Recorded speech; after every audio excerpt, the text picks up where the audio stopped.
Bonsoir, Ciné.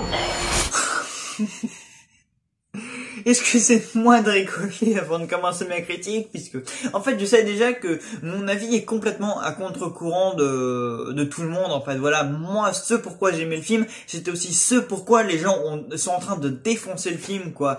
Donc je me dis bon bah ok, tout ce que moi j'ai adoré, c'est ce que tous les gens détestent quoi, le côté méta, le côté autoréférencé, ultra forcé, ultra impossible, parce que j'avoue que sur ce nouveau Scream du coup les nouveaux réalisateurs, donc Matt, Betty et Holpin et Taylor Gate, ils sont pas allés de ma morte, ils sont allés à fond les ballons dans l'hommage, dans l'autoréférence, dans l'autodérision, dans l'autocaricature, dans tout ce que vous voulez, dans le fan service également. Mais du coup, c'est pour ça que tout le monde trouve que c'est ridicule, parce que c'est tellement poussé que la référence, le fan service, etc.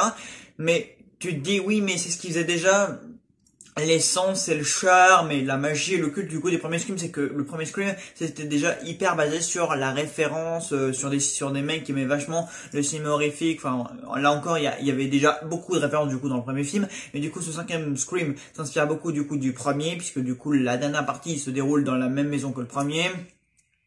Il y a une des héroïnes qui est directement liée au premier film. Enfin voilà, c'est ça, c'est référence sur référence sur référence, et du coup bah c'est pour ça déjà que beaucoup sont déjà en train de le critiquer, de le défoncer, parce que du coup, enfin voilà quoi, le côté méta qu'on a déjà pu voir récemment dans Matrix Résurrection, voilà, avec Thomas Anderson, donc créateur d'un logiciel, créateur d'un jeu vidéo, donc qui s'appelle Matrix, donc encore une fois autodérision. Pareil, Lana Wachowski, pardon, elle a fait beaucoup ça du coup dans la première partie de Matrix 4, du coup en clashant, en faisant du rentre dedans directement à Hollywood et à Warner Bros, et du coup elle a fait de l'autodérision par rapport à ça, et du coup c'est exactement du coup ce que font Holpin et Gillette ici quoi, de l'autodérision, du méta. Mais ça bah Wes Craven le faisait déjà, mais je trouve vraiment que ce nouveau duo de réalisateurs qui avait fait il y a 2-3 ans Wedding Nightmare avec Samara Weaving. D'ailleurs il y a l'une des héroïnes donc fortement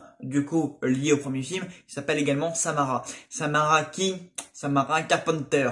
Et je suppose que dans le cas de Scream, aucun élément n'est laissé au hasard. Samara Carpenter, John Carpenter, étant donné que Scream c'est beaucoup basé sur Halloween, on va encore faire beaucoup référence à Halloween, puisque Halloween est encore une franchise très très active, hein. Bon ça voilà, on a eu Halloween Kills l'année dernière, on aura un nouvel Halloween en octobre prochain. Voilà, c'est encore, ils y faisaient déjà référence dans le premier Scream, ils y font encore référence là maintenant, c'est dans la continuité des choses. C'est-à-dire du coup, on retrouve Nick Campbell en Sidney Prescott, mais c'est-à-dire Sidney Prescott ne ressemble pas à ce qu'ils ont fait donc de Laurie Strode du coup dans la franchise Halloween, hein. Même si ce sont les deux plus célèbres Scream Queens du coup de l'histoire du cinéma, on a quand même un léger décalage du coup entre ces deux Scream Queens là, parce que ils avaient fait du coup de Laurie Strode une sorte de Sarah Connor, alors que là Sidney Prescott pour le coup elle a une vie de famille assez posée, elle est mère de famille, elle est mariée, elle est en dehors de Woodsboro. Ghostface elle en est plus vraiment traumatisée, enfin elle a tourné la page sur tout ça. D'ailleurs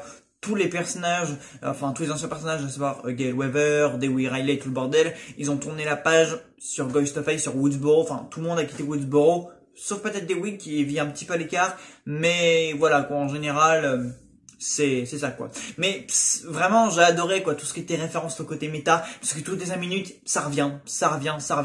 Mais bon du coup ça, moi je m'y attendais un peu, puisque même dans les trailers etc, on voyait qu'ils allaient reprendre des trucs vraiment réplique pour réplique, plan pour plan, ou aller peut-être un petit peu revisiter ou un petit peu détourner du coup du premier Scream, notamment la première scène d'introduction du coup donc de ce nouveau Scream, donc qui est la réplique à quelques détails près du coup donc de ce que jouait Drew Barrymore du coup dans la première scène d'intro du coup du premier Scream. Mais bon on le sait, du coup on n'est pas en erreur, on sait du coup que ce nouveau Scream est un hommage à Wes Craven, est un hommage à la saga Scream. Donc pour le coup cette fois-ci ils nous avaient pas menti en disant qu'ils allaient reprendre tous les codes donc du coup de la saga Wes Cravenienne quoi. On savait à quoi s'attendre, donc moi ça me dérange pas. Bon moi de toute façon c'est vrai que je suis quelqu'un de très nostalgique, donc c'est vrai que moi tout ce qui est référence, nostalgie, voilà tout ce que moi j'ai pas pu connaître dans les années 70, 80, 90, j'adore. Donc évidemment tu me fous un truc comme Scream qui est ultra référencé, ultra hommage, ultra nostalgie, moi je suis aux anges, voilà. Et puis en plus moi Scream c'est quand même une franchise que j'aime bien, voilà. Moi j'aime bien Wes Craven, j'aime bien tout ça, donc voilà. Moi Scream, voilà, c'est typiquement le film référence référence à la saga de base. Voilà, ils ont repris l'essence même de ce qui faisait, encore une fois, le culte et le comique, parce que Scream, voilà, c'est quand même une franchise assez amusante. Voilà, on parle beaucoup de règles. Voilà, ça fait beaucoup allusion à la situation hollywoodienne. Voilà, ça marche beaucoup sur ça, sur l'autodérision. Voilà, ça, sur le côté méta. Mais on le savait de toute façon. Donc, c'est ceux qui se plaignent de ça et qui critiquent ça justement dans nos Scream. J'ai envie de dire, oui, mais bon, si ça vous plaît pas, de manière, c'est ça, Scream, hein. Donc bon, là, ils sont juste allés un petit peu faire pour rendre du coup hommage à Wesh, mais bon, globalement, sur moi, ça a plutôt bien marché. Donc, c'est vraiment ça que j'adorais, quoi. Je suis ressorti de ce Scream très amusé, très content, parce que j'avais vraiment l'impression de revoir un Scream à l'ancienne, quoi. Que ce soit donc dès la scène d'introduction, bon, on sent un petit goût de moderne, de modernité. Maintenant, ils ont du coup les téléphones, les téléphones à la mode, voilà. Donc c'est drôle parce que du coup dans cette introduction on alterne entre le téléphone fixe et le téléphone tactile, l'Android machin, mais on reprend quand même les codes du coup des premiers Scream, qu'on reprend ce qui faisait la magie de ça, quoi. Le Halo, c'est quoi ton film d'horreur préféré, quoi. On reprend vraiment ça, quoi. Et là, dès qu'on te sort des répliques comme ça du coup dans ce Scream, t'as l'impression d'être vraiment dans les premiers Scream, et c'est là que ça fonctionne super bien. Voilà, donc pour moi, voilà, et puis c'est vrai que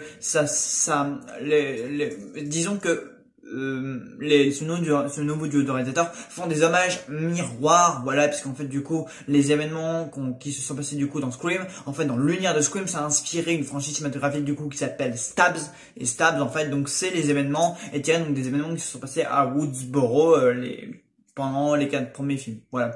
Donc bon, c'est vrai que du coup, tu leur dis, les gars, du coup, là, ça va les chevilles. Enfin, encore une fois, on comprend la volonté du coup de rendre hommage. Donc ça, du coup, ça marche bien, mais c'est plutôt drôle, façon cette autodérision, voilà. Mais voilà, en tout cas, Scream en 2022, ça fonctionne vraiment très bien. On a vraiment l'impression de retrouver ce qu'on aimait déjà à l'époque, et ça vraiment, ça fonctionne bien. Il me semble du coup que le dernier Scream qu'on a vu c'était en 2011, il me semble. Oui, c'est ça, en 2011 à peu près. Donc on avait pas eu de Scream depuis 10, 15, 20 ans à peu près. Donc voilà, mais voilà quoi, le Scream n'a aucunement perdu de sa magie, même avec un nouveau duo de réalisateurs. Donc ça vraiment déjà, je note qu'ils ont vraiment repris l'essence, la magie, enfin tout ça quoi, le côté méta, même dans les scènes de meurtre avec Ghostface, ils ont repris la même dégaine, la même voix, les mêmes répliques, la même tonalité, le même sang, la même brutalité que dans les Scream. Enfin ils ont tout repris de ça quoi, et ça fonctionne super bien. Donc moi déjà, tu me fous tout ça dans ce Scream là, moi déjà je suis dedans, je suis convaincu, il y a pas de problème. Pour moi c'est un Scream légitime après ceux de Wes Craven. Pour moi il y a absolument pas de problème. D'ailleurs il y a un personnage dans le film qui s'appelle Wes, et c'est le mec joué par Dylan Minnette. Non, j'ai pas retenu le nom. D'ailleurs, c'est un petit peu dommage puisque il y a beaucoup de personnes, on a quand même pas mal de nouveaux jeunes dans ce film-là. Donc, quand du coup du trio de base donc qui revient.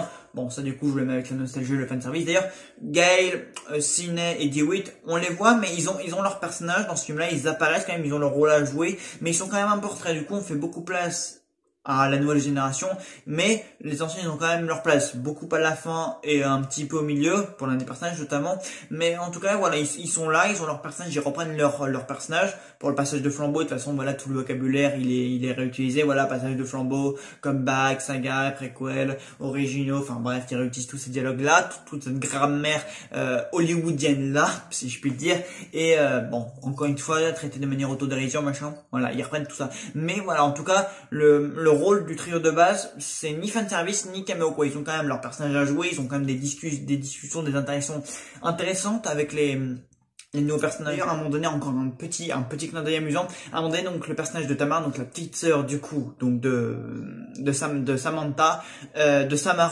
ou Samara, je me rappelle plus, enfin bref, l'un des deux, est en train de regarder, du coup, la série Dawson, dont moi-même je vous ai déjà parlé sur la chaîne en plus, et donc de Dawson, qui est une série donc créée par Kevin Williamson, et donc Dawson, qui était également donc une série ultra référencée sur le cinéma, et donc dans un des épisodes de Dawson, il y avait un épisode sur Scream. Donc là tu te dis, oh là, non mais c'est pas possible. Il y a vraiment des fois où la référence était poussée tellement loin que je me suis dit bon là c'est pas possible, là les gars vous abusez quand même. Moi ça m'amusait et moi ça me plaisait ce que je voyais parce que j'adore encore une fois, là c'est tellement assumé et poussé loin, je me suis dit ah, les gars quand même vous êtes allés, vous avez quand même vraiment poussé le bouchon un peu loin, mais voilà quoi, c'est ça, c'est quand c'est totalement assumé et j'adore, voilà. Donc comme je le disais, donc l'héroïne, donc Samantha Carpenter a beaucoup d'interactions donc avec Sidney Prescott, voilà, et étant donné que les deux sont très liés au premier film, enfin voilà, avec un certain personnage, on en a un petit peu plus tard, mais voilà, en tout cas moi ça m'a absolument pas dérangé, je m'y attendais totalement. Il y a un personnage qui s'appelle Wes, donc celui joué par Dylan Minnette. Voilà, Wes Craven, encore une fois, je suis sûr que le détail, il est forcément là. En plus, dans une scène, il y a un événement qui est fait en son nom, du coup, dans l'ex-maison, enfin, dans la maison du coup, du premier film, pour Wes, à la fin du générique, c'est également écrit pour Wes Craven, faut pas, bon, je suis désolé, mais si tu me dis que c'est une coïncidence qu'il y a un mec qui s'appelle Wes, et en plus qui est enfin Dynamite, c'est quand même un peu une vedette parce que du coup c'est le héros de la série 13 Reasons Why, donc pourquoi avoir choisi ce mec là, je ne sais pas, mais du coup je suis sûr qu'évidemment il voulait un peu refaire ressortir son nom, mais du coup bon là l'hommage, le clin d'œil il est là quoi, enfin, tu peux pas passer à côté, c'est incroyable. De toute façon il y a rien qui est laissé au hasard, tout est référence, mais c'est ça qui est génial. Sinon, au rang des petits défauts, les personnages ne sont pas un max développés quoi. Enfin, ils sont tous les uns les autres. Soit l'un est le petit copain de l'autre, soit l'un est la petite sœur de l'autre ou l'ami de l'autre. Enfin, ils sont tous liés par oui, moi je suis le petit copain de elle, moi je suis le petit sœur de elle, moi je suis l'ami de elle. Voilà, ils sont tous liés de cette manière-là. Mais en dehors de ce qu'on nous dit à l'écran sur leurs liens mutuels, sur leurs liens respectifs, on ne les développe absolument quoi, on ne développe pas leur situation familiale, on ne développe pas les personnages, ces personnages n'ont aucun background. Il y a même des personnages, enfin il y a notamment l'une des tueuses, son nom je m'en souviens à peine quand ce personnage, je me suis dit quoi, c'est elle la tueuse, enfin on l'a vu, oui elle était présente dans 3 scènes, mais encore une fois, vu qu'il y a des personnages qu'on a à peine présentés, vu qu'il y a des personnages, leurs noms sont à peine cités quoi, je me suis dit mais lui c'est qui en fait, enfin, vous me demandez de vous citer, là tout de suite vous me demandez de vous citer 3 quarts des prénoms, je suis incapable de vous en citer un seul à part le trio de base qui revient quoi. Il y a ce mec qui s'appelle Wes du coup, mais justement c'est juste parce qu'il porte ce nom là du coup que je l'ai retenu. Il y en a un autre, non en fait j'ai vraiment retenu aucun prénom des nouveaux personnages parce que ils sont tous si anecdotiques, enfin ils ont leur temps d'écran, ils apparaissent dans l'histoire, ils ont leur rôle à jouer, encore leur rôle en tant que soit potentiel suspect, soit potentiel victime, soit parce qu'ils sont mutés, soit parce que ce sont des potentiels suspects ou potentiels, enfin voilà quoi. Mais il y a Richie, le petit copain du coup de Samantha ou Samara, enfin vous voyez, je comprends même la commande tellement les personnages manquent de développement, manquent de background, en fait les personnages on ne s'y attache pas quoi. Enfin je veux dire les personnages qu'on nous présente ici ne sont pas du coup aussi marquants que l'étaient Sinead, DeWitt et Gale quand on nous a présentés dans le premier Scream quoi. Donc du coup ça c'est un gros défaut parce que du coup les personnages ils meurent, mais bon ça déjà de toute façon c'est la recette du coup de Scream, enfin de faire mourir des personnages comme ça, voilà. Mais du coup on ne s'y attache pas du tout quoi, enfin je veux dire leurs personnages on les connaît pas du tout quand on sait, enfin je veux dire le mec le mec qui s'appelle Wes, on sait que sa mère du coup c'est l'ancienne shérif adjointe du coup de DeWitt, donc c'est pour ça que ce mec là il ressort un peu du truc, mais il y a aussi un mec qui a joué dans la série populaire Love Victor, mais lui pareil je l'ai à peine retenu, enfin il s'est un peu blessé, il manque de cerbutin demandé par Ghostface, mais pareil on s'en fout quoi, enfin je veux dire c'est pas qu'on s'en fout, mais je veux dire c'est normal de les voir dans ce genre de situation, enfin ils ont leur rôle à jouer, leurs personnages ont des interactions à l'écran, mais à part ça j'ai envie de dire leurs personnages manquent totalement de développement, encore une fois parce qu'on nous dit à l'écran. Il y a peut-être la petite là qu'on voit au tout début, donc Tamara, pour lequel on éprouve un petit peu d'attachement, et encore pareil, vu que du coup sa grande sœur donc Samara ou son amie Sax, vous voyez tout est, on les connaît tellement peu ces personnages, enfin on nous dit à peine leur lien, le lien qu'ils entretiennent dans le film, qu'en fait on confond tout, donc du coup c'est un peu compliqué. Du coup Samantha vu qu'en fait elle est directement liée au premier film, elle c'est pour ça qu'elle ressort aussi un petit peu. Richie, voilà lui aussi il a un truc un peu particulier, c'est pour ça qu'il ressort.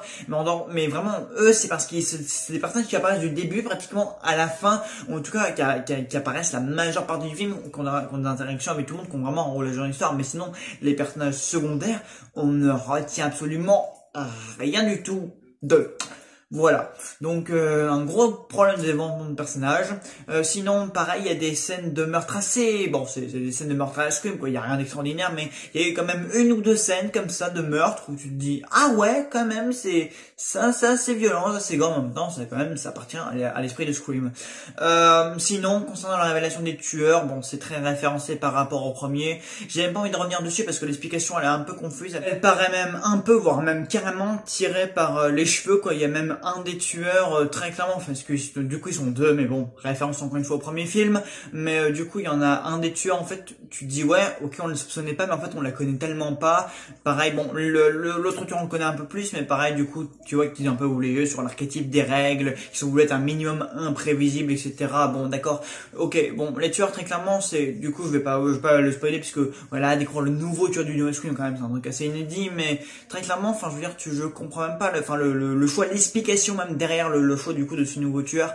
C'est assez, enfin c'est un peu tiré par les cheveux. Tu te dis ouais, bon, c'est drôle, c'est bien foutu, tu comprends pourquoi ils ont fait ça, dans quelle logique, par rapport à tout ce qu'ils nous ont annoncé, changer les règles, bouleverser un peu le comeback, tout le vocabulaire, tout le message qu'ils ont voulu porter depuis le début, tu le comprends du coup dans la révélation du coup de ces tueurs là, mais enfin voilà, par ça c'est un petit peu tiré par les cheveux. Sinon voilà, le rôle à la fin de Sidney Gale, il est assez jouissif, hein, je veux dire, c'est femme contre femme, en gros, ça c'est assez cool. Et puis même tu sens un peu le vécu par rapport à Sidney et Gaël même, enfin je veux dire, ils ont repris par exemple le climax presque, enfin là c'est presque la réplique exacte du coup de la réplique donc du premier Scream. Encore une fois, tu sens l'hommage à fond, les balances, à chaque fois il y a ça qui ressort, quoi. C'est, mais quand même ils ont réussi à nous surprendre un peu sur deux trois trucs comme ça. Et il y a un truc par exemple qui fait assez rire. Il y a toujours cette petite touche d'humour et de comique à la fin. Ça c'est typiquement Scream de toute façon. De toute manière, ce cinquième Scream est de toute manière dans la totale veine de ce qui a déjà été fait avant, et c'est pour ça que je l'ai adoré.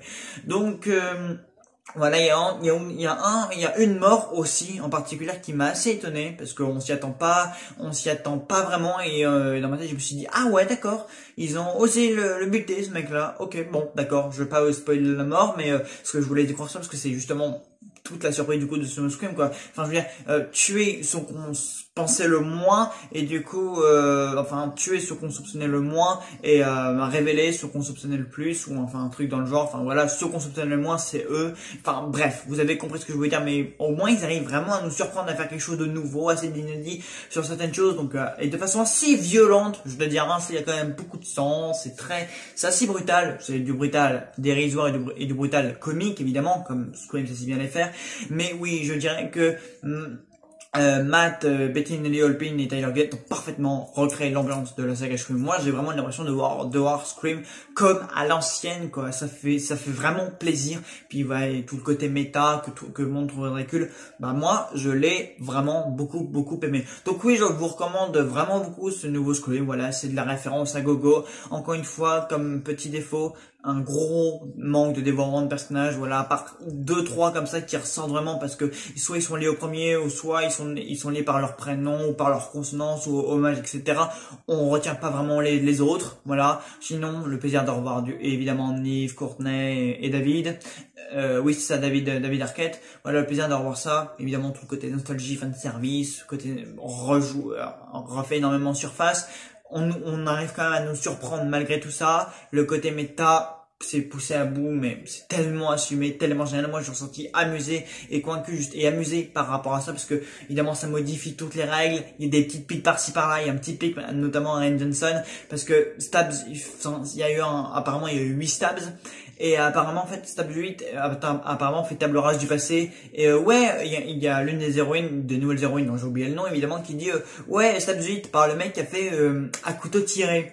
Et là, tu dis, oh, le petit pic subtil à Star Wars 8, oh, vous êtes pas gonflé quand même, hein. Mais il y en a plein d'autres qui ont été, il y a Jordan Peele aussi qui est cité, mais je comprends parce qu'il fait du très bon boulot, et que ces Get Out ont dû pas mal jouer dans les nouvelles références horrifiques. It Follows, Hérédité, donc David Robert Mitchell et Ari Aster sont cités aussi, mais normal, eux aussi ils font du très beau taf niveau nouveau film, un petit peu de genre. Ils ont pas mal bossé sur le renouvellement de ce genre-là.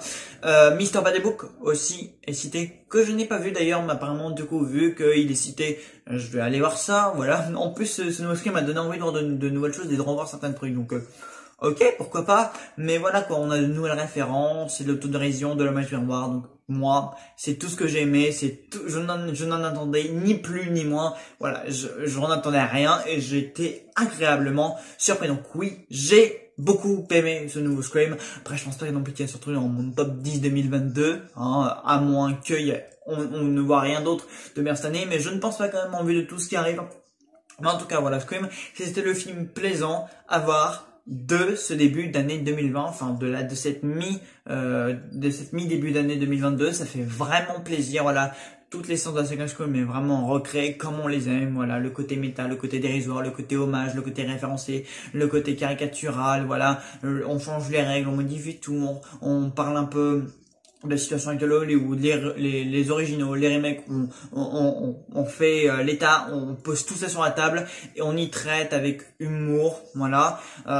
Le plaisir, le côté nostalgique, pareil, ça traite beaucoup de ça aussi. Tout est traité de façon miroir, en fait. On s'identifie vraiment à ce que disent les personnages, parce qu'en fait, les discussions qu'ont les personnages dans le film par rapport à tout ça, mais en fait, c'est des discussions qu'on pourrait nous avoir, même nous en tant que vidéastes, ou même avec des gens, enfin, c'est vraiment très drôle, quoi. C'est pour ça qu'on s'identifie vraiment de ces discussions, parce qu'on se dit, putain, les dialogues, enfin, t'as vraiment l'impression que c'est des dialogues, on s'identifie, quoi, on comprend ce qu'ils disent, quoi. C'est incroyable, vraiment. C'est très fort ce qu'ils ont réussi à faire, hein. Et donc, faire tout ça tout en réussissant à nous surprendre. Et ça, bah, voilà quoi. Donc j'ai vraiment beaucoup aimé. Même si, encore une fois, la relation des tueurs, c'est un petit peu tiré par les cheveux. Et le lien qu'on entretient, donc l'une des héroïnes avec avec le premier film, c'est un petit peu tiré par les cheveux aussi parce que tu comprends pas forcément tout. Mais bref, donc oui, ce Scream 5 est une vraie réussite et je vous le conseille fortement. Voilà, bah, écoutez, moi je vais vous laisser ici et puis je vous dis à très dans une nouvelle vidéo. Salut à tous.